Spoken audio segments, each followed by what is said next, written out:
now, na na na. Wait, la la la.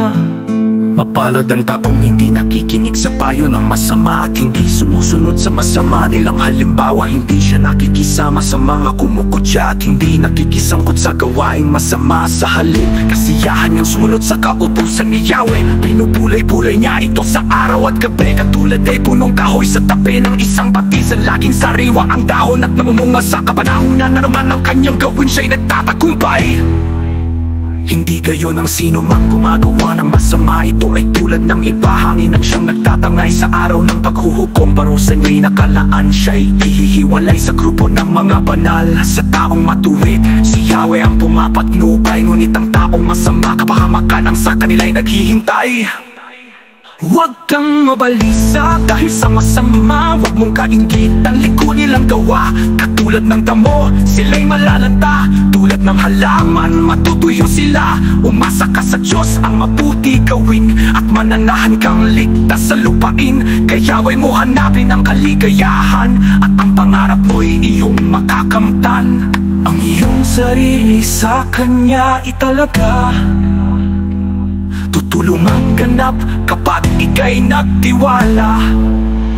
Ang kabutihan mo ay magliliwanag, katulad ng araw kung tanghaling tapat. Sa harap ni Yahweh ay pumanatag, maging matiyag ang maghintay sa Kanya. Huwag mong kainggitan ang gumiginhawa, sa likong paraan umunlad man sila. Huwag kang mapupuot ni mababalisa, yang pagkagalit iwasan mo sana. Walang kabutihang makakamtan ka. Hindi magtatagal ang masasamay mapaparang, kahit hanapin mo'y di masusumpungan. Tatamuhin ng mga mapagpakumbaba ang lupang pangako na Kanyang pamana. At sa lupang iyon na napakasagana, ang kapayapa ay matatanggap nila. Higit na mabuti ang may kakaunti, ngunit matuwid at walang kinakanti. Kaysa kayamanan itong masasama, pagsamahin ang lahat, ito'y balewala.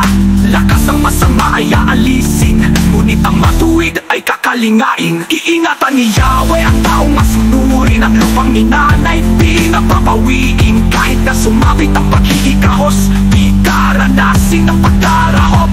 Ang kabutihan mo ay magliliwanag, katulad ng araw kung tanghaling tapat. Sa harap ni Yahweh ay pumanatag, maging matiyag ang maghintay sa Kanya. Huwag mo kainggitan ang gumiginhawa, sa likong paraan umulat man sila. Iingatan ni Yahweh ang taong masunurin, ang lupang ninanay pinapapawiin. Kahit na sumapit ang paghihikahos, di daranasin ang pagdarahop. Ang kabutihan mo ay magliliwanag, katulad ng araw kung tanghaling tapat. Sa harap ni Yahweh ay pumanatag, maging matiyag ang maghintay sa Kanya. Huwag mong kainggitan ang gumiginhawa, sa likong paraan umunlad man sila. Umunlad man